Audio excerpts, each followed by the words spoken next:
If you could roll the movie, I think you'll have a chance to see how well it does. Could you click the movie on? There should be something down here that you could click on. Hello? Is there someone behind the scene here? Well, I guess if we can't get the movie, you think I can do it? Okay. Oh, there it goes. Thank you. Okay, now I'm going to show you first some high-res real images of real celebrities. And this is, in a sense, the training set. There are no labels here except the fact that we picked them all for... So now the question is, what makes a celebrity a celebrity? Can you tell me why these people are celebrities and you and I aren't? But we put in hundreds and thousands of examples of faces that came from these are images that came from the actors themselves. Now, the next set of images are ones that are people that never existed, but they could be celebrities. And in fact, if you think about it, these might actually be better than the real ones. Look, the ear isn't right here. So it's not perfect, but it is able to generate a vast number, an infinite number of possible celebrity faces, but just by being given a few thousand. So this is really, it's something that's creative, it's creating something. Now, so far, deep learning is simply a very simple model of the cerebral cortex, but it's much, much more under the cortex in the brain. And if you want to solve an even more difficult problem, what you need to do is to add in more brain pieces. And there's another piece of the brain that gets an input from the cortex called the basal ganglia. And it is in your brain, and it is responsible for learning how to make a sequence of decisions to achieve a goal. This is very important for survival. If you're hungry, you need to make the right decision to go for something that is going to be help you stay alive. And we know a lot about how this is done in the brain. Again, I'm not going to go into the details, except to say that within the basal ganglia there's a value representation that tells you what the value is of an object to you right now. Is it something you can eat? Is it something that is valuable, or is it something that is dangerous? And then the value representation is compared to the actual outcome. You ate it, was it good? Was it dangerous? And the difference is represented by a group of neurons in the brainstem called the dopamine neurons. And it's the reward prediction error that then is used to change the value of the representation. And with that, with many examples, this is called reinforcement learning in control theory, you can converge on the best policy for achieving your goal. And this is dramatically illustrated in 2017 when DeepMind used this algorithm, temporal difference learning, combined with deep learning to learn how to play Go at world champion level. This is Ke, who was the reigning Go champion.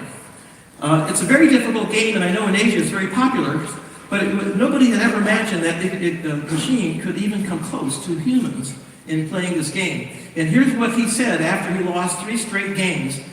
And it wasn't just losing it, it just creamed him. I'm sorry, that's not a technical word.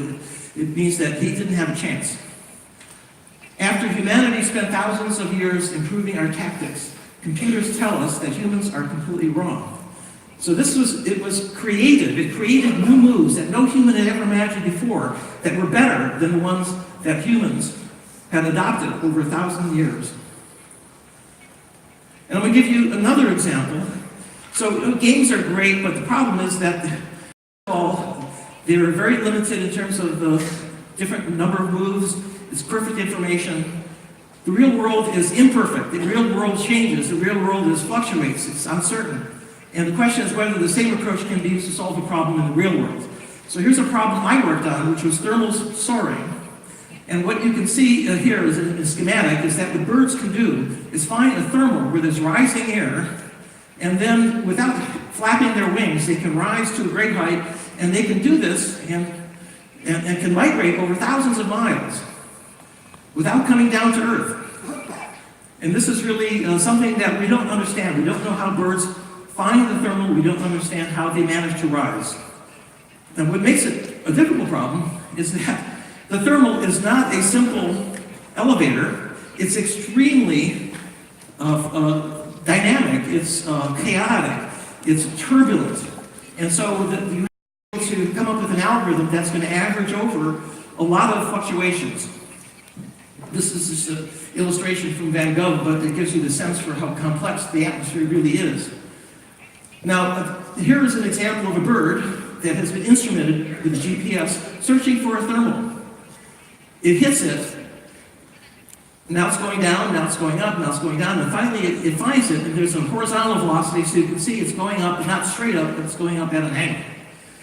So the question is, can we duplicate that? Can we train an artificial bird to replicate that?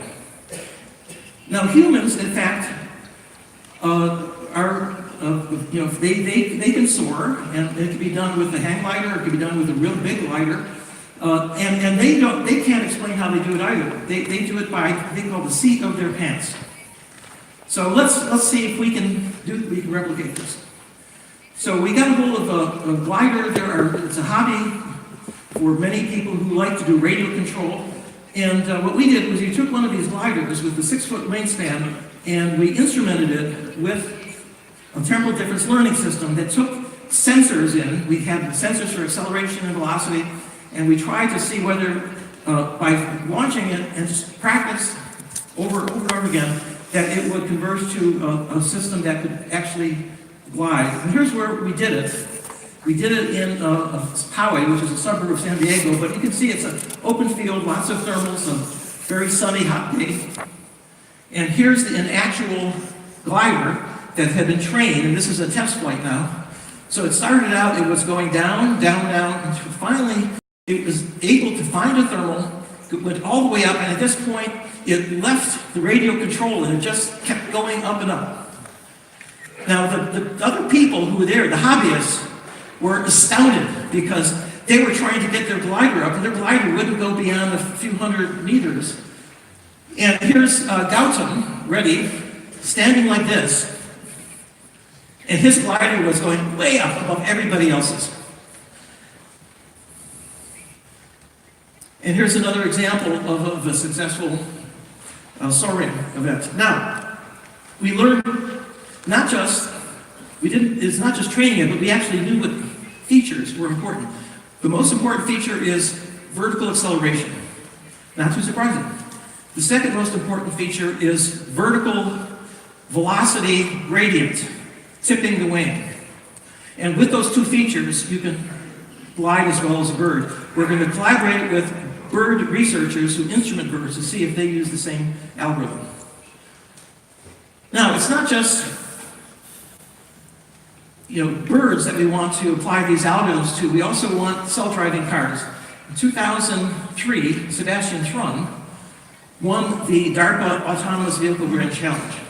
And the way he did it was by taking his car out in the desert in California and Nevada border, 120-mile course. But he didn't know what the course was, so he just drove all over the desert, and the computer was taking in the sensors, vision sensors, LiDAR, and then seeing how he reacted to it. And it turns out that with more engineering, it was possible to pick up a much better algorithm, and he was the winner. He won $2 million. And of course, he later became the founder of Google X, and now it's become Waymo, which is a self-driving car company. And many, many, many others companies are jumping into this. $100 billion investments are being made by bets being made by car companies and by smaller companies. This is an example of the challenge. This is one of the passes called Beer Bottle Pass. And here's the truck that's just climbing up this steep road. So this is a non-trivial problem. Now, in 2017, in Long Beach, we had the registration open, and in 12 days, we had sold out 8,000 tickets. This year in Montreal, we opened the registration, and we sold out 8,000 tickets in 11 minutes. This is just gone over the, it's like the soaring bird. We've lost track of it. It's just going up and up and up. And it's being covered by 23 newspapers. It's like, it's gone way beyond an academic conference. And so, it's really something that's become a part of the community. Our small community that started out 30 years ago has really expanded. Last year, I opened the meeting. I'm the president of the foundation that runs the meeting. And I looked out at